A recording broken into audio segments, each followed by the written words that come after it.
The Metamorphosis, Chapter 1, Part 1. One morning, when Gregor Samsa woke from troubled dreams, he found himself transformed in his bed into a horrible vermin. He lay on his armor-like back, and if he lifted his head, a little could see his brown belly, slightly domed and divided by itches into stiff sections. The bedding was hardly able to cover it, and seemed ready to slide off any moment. His many legs, pitifully thin compared with the size of the rest of him, waved about helplessly as he looked. "What's happened to me?" he thought. It wasn't a dream. His room, a proper human room, although a little too small, lay peacefully between its four familiar walls. A collection of textile samples lay spread out on the table. Samsa was a travelling salesman, and above it there hung a picture that he had recently cut out of an illustrated magazine and housed in a nice, gilded frame. It showed a lady fitted out with a fur hat and fur boa, who sat upright, raising a heavy fur muff that covered through a hole of her lower arm towards the viewer. Gregor then turned to look out the window at the dull weather. Drops of rain could be heard, hitting the pane, which made him feel quite sad. How about if I sleep a little bit longer and forget all this nonsense, he thought. But that was something he was unable to do, because he was used to sleeping on his right and in his present state couldn't get into that position. However Hart threw himself onto his right, he always rolled back to where he was.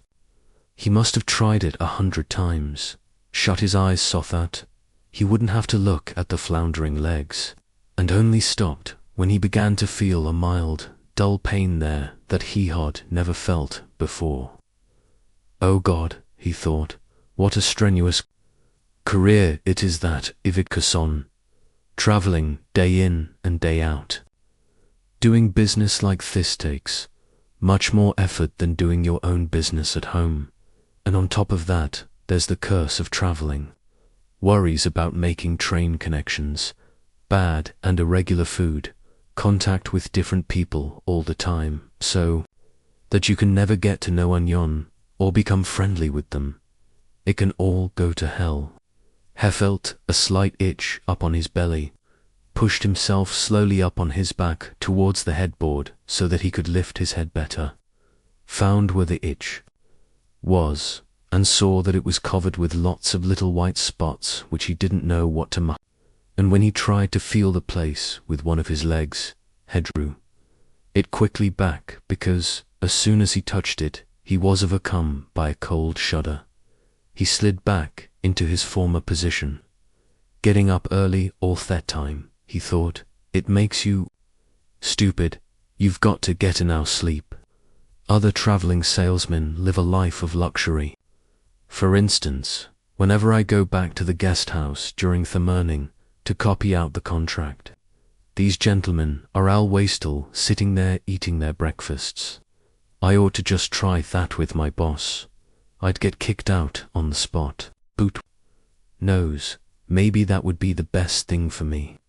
If I didn't have my parents to think about, I'd have given Imanitis a long time ago.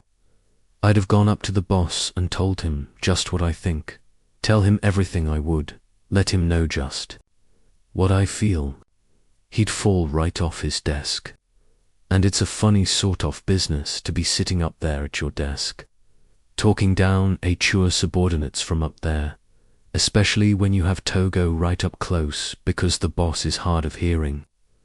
Well, there's still some hope once I've got the money together to pay off my parents' debt to him another 5 or 6 years.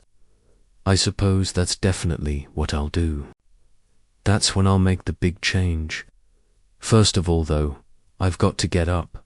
My train leaves at 5. And he looked over at the alarm clock, ticking on the chest-off drawers. God in heaven, he thought. It was 6:30, and the hands were quietly moving forwards. It was even later than 7:30, more like 7:15. Had the alarm clock not rung, he could see from the bed that it had been set for 4 o'clock, as it should have been. It certainly must have rung.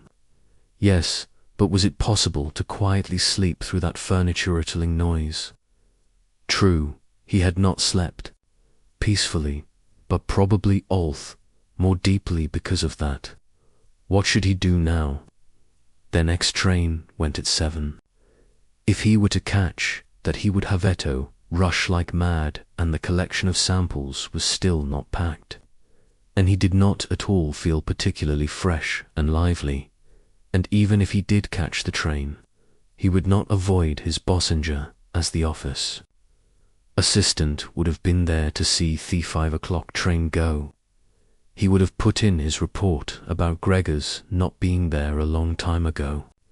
The office assistant was the boss's man, spineless and with no understanding. What about if he reported sick? But that would be extremely strained and suspicious, as in 15 years of service, Gregor had never yet been ill. His boss would certainly come round with the doctor from the medical insurance company, accuse his parents of having a lazy son, and accept the doctor's recommendation not to make any claim, as the doctor believed that no one was ever ill, but that many were workshy. And what's more, would he have been entirely wrong in this case? Gregor did in fact, apart from excessive sleepiness after sleeping for so long, feel completely well, and even felt much hungrier than usual. He was still hurriedly thinking all this through, unable to get out of the bed. When the clock struck 7:15, there was a cautious knock at the door near his head. "Gregor," somebody called. It was his mother. "It's 7:15. Didn't you want to go somewhere?" That gentle voice. Gregor was shocked when he heard his own voice answering. It could hardly be recognized as the voice he had had before.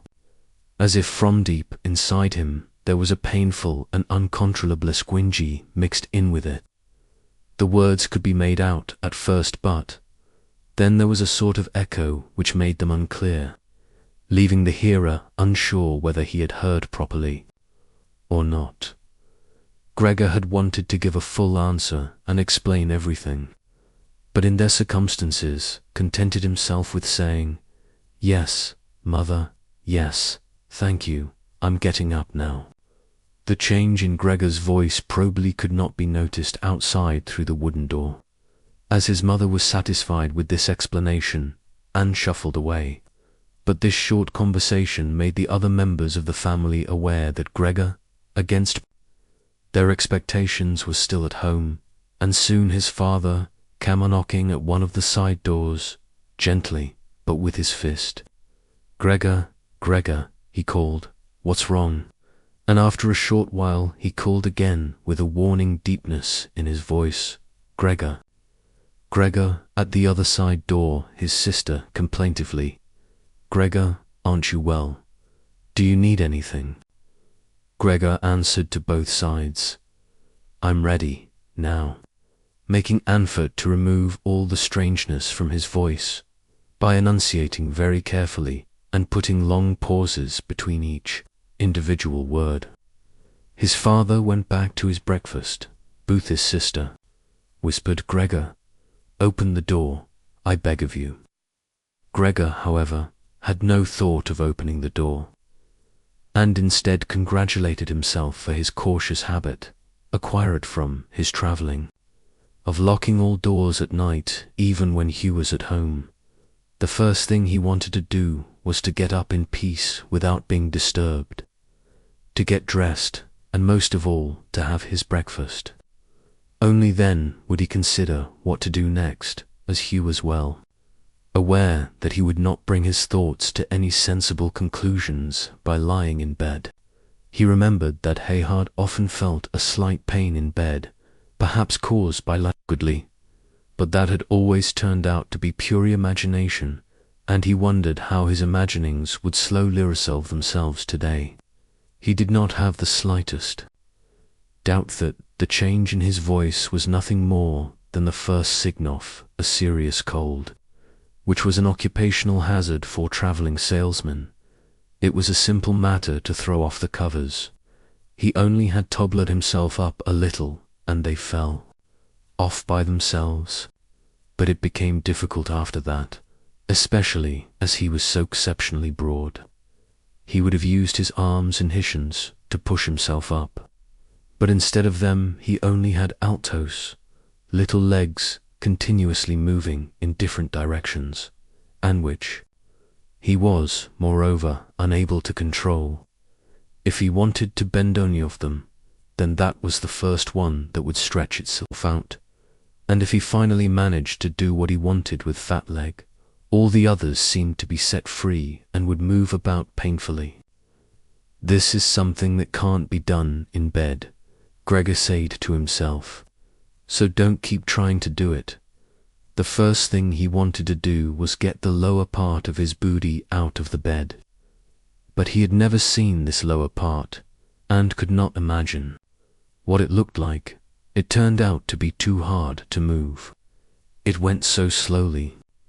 And finally, almost in a frenzy, when he carelessly shoved himself forwards with all the force heckled gather, he chose the wrong direction, hit hard against the lower bedpost, and learned from Thebaning pain he felt that the lower part of the body might well, at present, be the most sensitive. So then he tried to get the top part of his body out of the bed first, carefully turning his head to the side.